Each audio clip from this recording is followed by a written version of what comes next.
with Robert Watts, who compiles the Sunday Times Rich List. And from what we have heard, we've seen a lot of international people gaining wealth. And it's also quite indicative of where the UK economy is going. So could you first tell us some trends that you have seen in the past few years?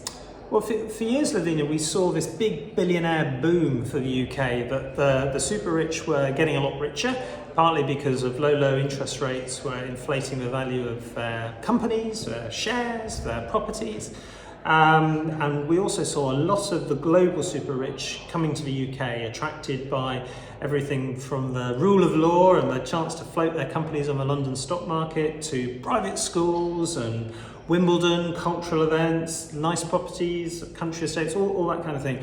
That billionaire boom has now come to an end, really. What we're seeing is the number of UK billionaires fall, we're seeing their collective wealth fall, and we're seeing some departures to other places like Dubai, Switzerland, the Channel Islands, Italy, and other places. What do you attribute this to? I think tax is certainly a big part of the picture. The UK has axed something called non-dom status, this way that you could, if you were from overseas, that you would come to the UK and you would only pay tax on income that you made here, not your global income. And that change has made a lot of sort of wealthy people who've come from overseas to the UK think about whether they want to stay here. So Lakshmi Mittal, that metal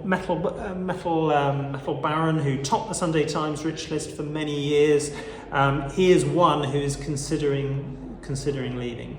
And many others. We hear that the list of millionaires and billionaires are going down. They're choosing UK not to be their place. One of them that you mentioned, but is it also because a lot of theft is happening here?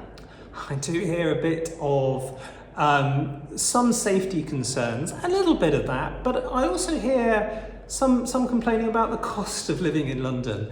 Billionaires complaining? Yes, exactly. If you've got billionaires complaining about property prices, you've probably got a problem, haven't you? But yes, they look at a nice house in Belgravia or in Mayfair, or a nice country estate in the UK, and think, is it going to hold its value over the next 5-10 years? Probably not. And it is, I wouldn't say this isn't all about a negative story for the UK. I think there's a positive story here about Dubai, Switzerland, other countries perhaps being more attractive now. Upping their game. Upping their game. That's exactly right, Lavinia. Yeah, that's exactly a big part of it. A very big and huge shift we have seen, that a lot of international money or people who are non-British or non-born here forms the major part. Could you explain that and say which country really contributes the most? Well, it's a huge part. 40% in 2023 was we would class as international wealth. Indian wealth is a big part of the story. Gopi Hinduja, who tops the Sunday Times, and his family, who tops the Sunday Times Rich List again this year for fourth successive year. 35 billion pounds. He and his family's personal wealth. A big part of the Rich List story. But Lakshmi Mittal, and further down the list, you'll find people like Lord Paul. Shraj Paul, who's been a Rich List regular for many years. But yes, it will be interesting to see what the Rich List looks like in 10 years' time. My suspicion is that it will look and feel less international, and this will become an increasingly British list. What would be your reason for that? I think we'll still attract some people to the UK, but I think we'll see fewer of them than we have in recent years. Is London a preferred destination for India's richy rich, or is it waning off? It's very interesting you say that. I mean, I'm talking to the people who are Indian and who are based here already and who haven't gone yet. And they're here, so they obviously like London for lots of reasons, and they're not going. I think you'd need to talk to people out in India and see whether London is losing its appeal. We're certainly seeing fewer come here. That's certainly true. We'll have to wait and see, though. Yeah, because you meet and interview a lot of people. Does culture play any role in how the wealth is accumulated or how it is used? That's a really interesting question.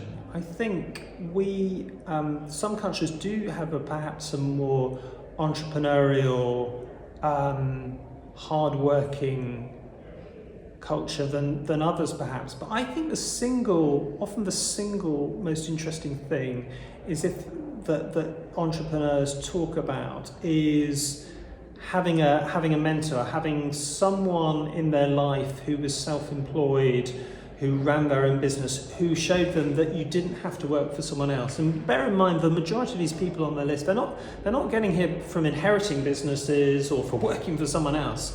They're getting here because they've had the guts and gumption to take a chance, start their own business, work hard, be lucky, and create personal wealth of in excess of £350 million. And I think for some people, I think that's more out of the ordinary than others. After having interviewed so many people, when you go back home, you're not on the list, right? Oh, you are. You don't. You don't get on the rich list by compiling the rich list. I suppose jealousy is a bit of an occupational hazard. But do you know what? Some of these people are having a good time and doing things that they really, really enjoy and love. But for some, there's no doubt there's a lot of stress that goes with it. I'm not sure I'd want that. So happiness over wealth? Oh, happiness every time. I'm sure you'd agree, wouldn't you? Would. Absolutely. Thank you very much.